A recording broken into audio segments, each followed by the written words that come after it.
Hi guys! Welcome back sa aking kusina. Gagawa tayo ng no-bake carrot cupcake. Madali lang tong gawin. Kahit wala tayong oven sa bahay ay makakagawa tayo ng masarap na carrot cupcake. Kindly check the description box below para sa ating written recipe. Tara, umpisa na natin. Gagamit tayo dito ng 1 medium-sized carrot,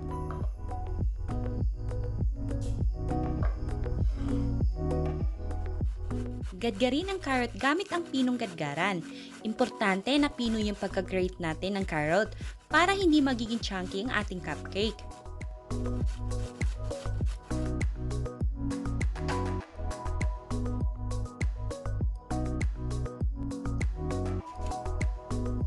Nasa 1 cup of grated carrot ang nagawa natin sa isang medium-sized carrot.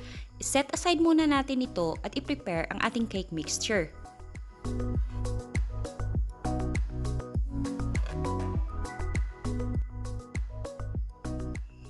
Gagamit din tayo sa recipe nito ng 4 eggs. Crack lang natin ang mga itlog sa isang mixing bowl.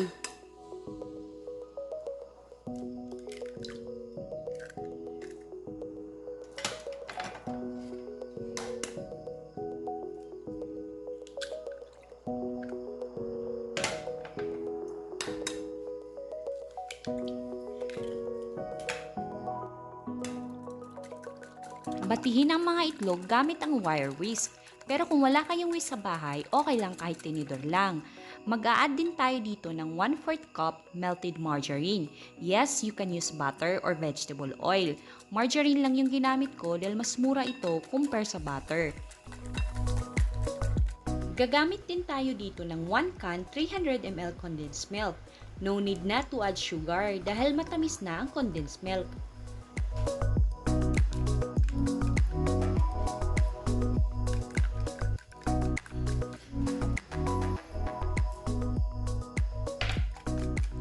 Mix lang nating mabuti until well combine na ang ating wet ingredients.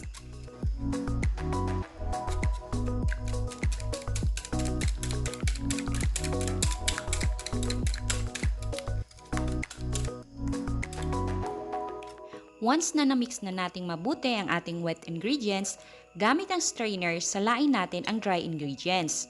1 3/4 cup all-purpose flour, pwede din tayong gumamit ng cake flour, 2 teaspoon baking powder at half teaspoon salt.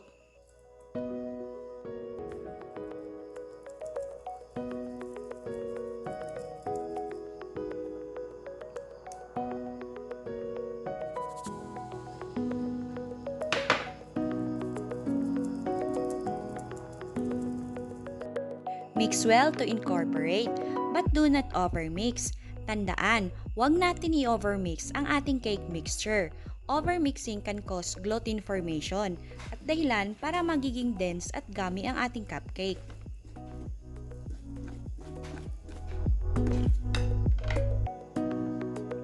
Ngayon, i-add naman natin ang ating grated carrot.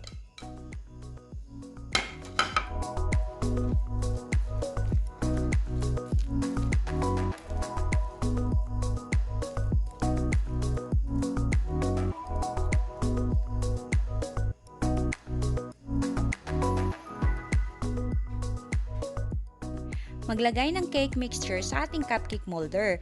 About 3/4 lang ng mixture ang ilalagay natin dahil aalsa pa ito pag in-steam na. Kung wala kayong baking cup sa bahay ay okay lang kahit hindi na ito lagyan. Pahiran lang ng konting margarine or oil ang inyong cupcake molder. 14 cupcakes ang magagawa natin sa recipe na to. Make sure na kumukulo na ang tubig bago natin i-steam ang ating mga cupcakes.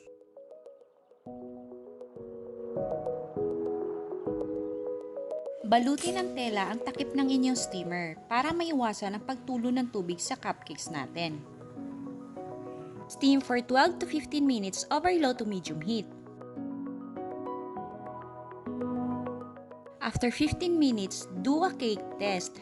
If wala nang nasamang mixture sa ating stick, dinluto na ang ating cupcakes.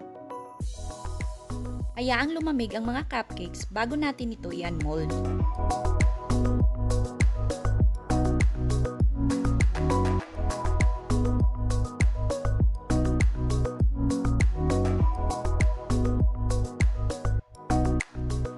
ito ay optional lamang. You can top your carrot cupcake with white chocolate ganache or your choice of toppings. Ilalagay ko na rin sa description box ang ingredients ng ating white chocolate ganache.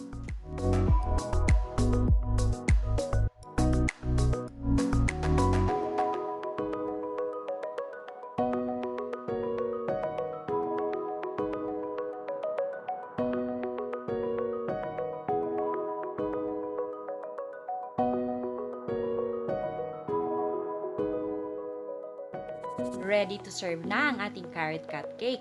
If you enjoyed this video, please do like and subscribe. Thank you guys for watching!